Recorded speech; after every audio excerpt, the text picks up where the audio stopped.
Good morning, everyone, and today is World Read Aloud Day.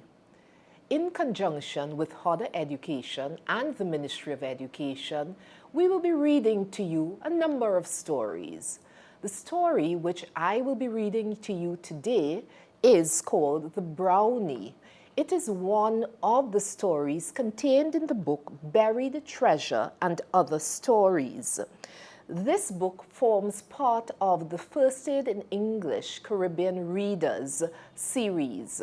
So I will be starting today with the story, as I said, which is called The Brownie. I am Sharon Clark Rowley, wife of the Prime Minister of Trinidad and Tobago. To-wit-to-woo! A dear old brown owl sat on a branch in the soft moonlight, crooning her strange cry. She had great, big, deep eyes that could see even through the dark. And though many people were afraid of her, she was really quite harmless and full of fun. She could see a joke, and her to-wit-to-woo often ended in a gurgle of laughter. In a little house nearby, there lived a man and his wife and their 2 children, Tommy and Betty. Though the mother loved both of her children, she often had to find fault with them because they were lazy, forgetful, and untidy. They used to rush about the place, yelling and playing their games, upsetting the furniture, breaking the crockery, spoiling their clothes, and causing a great deal of trouble. They never thought what a bother they were to other people, so long as they had a good time. Then one day, Mother told them how different it had been in years gone by when the Brownies used to visit the house. "What is a brownie?" they asked. "Ah, a brownie," answered the mother, "was a little fairy, either a boy or a girl, who came to the house early every morning before anyone was awake. He swept the floor, lit the fire, drew the water, and made ready the breakfast. He also tidied the rooms, weeded the garden, cleaned the boots and shoes, and put the children's clothes in neat bundles." The brownie did every kind of work, but nobody ever saw him as he slipped away before the people of the house awoke. Everybody was happy, and the home was always bright and clean. Tommy and Betty wanted to know how they could get a brownie to come and help in their house so as to save them from doing many odd jobs. Mother told them to seek and ask the wise old owl, as she knew everything about fairies and could tell them where to look for a brownie.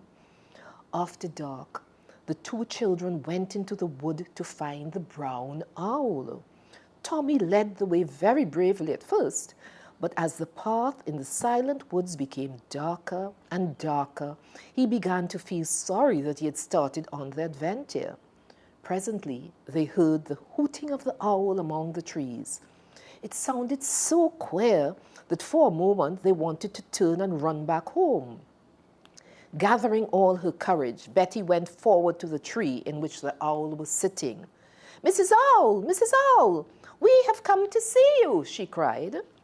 "I am delighted to hear it," replied the wise old bird. "What can I do for you?" Betty and Tommy told her their troubles, how they were always bothered by having work to do when they wished to play, and how they had heard of the brownies and wanted to get one to do all the odd jobs for them.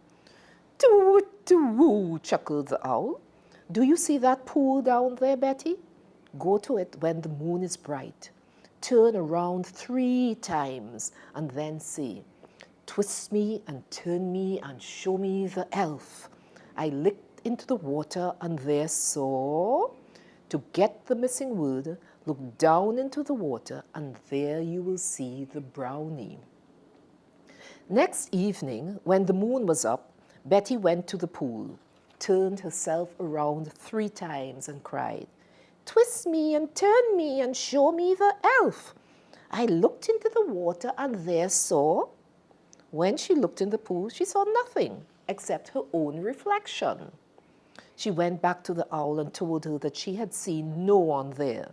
She had hoped to find the brownie who would come to the house and do all the work. "Did you see anyone whose name could fit the words that I gave you?" said the owl. "No one," answered Betty. "Whom did you see in the water?" asked Mrs. Owl. "No one but myself," replied Betty.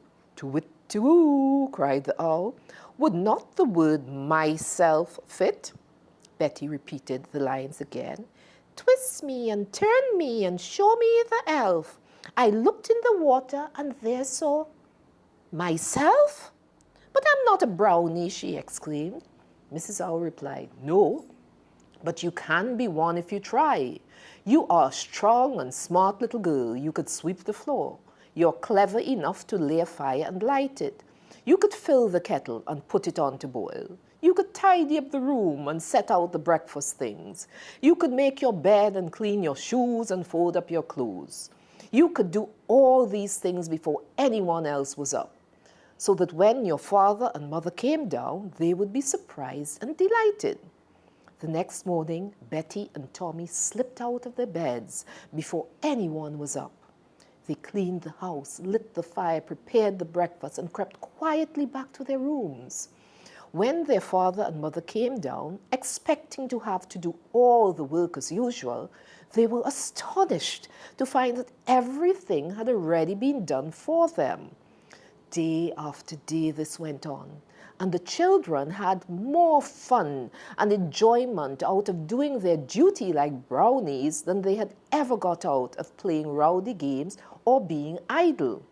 Their home was always bright and clean, and everybody was happy. The end.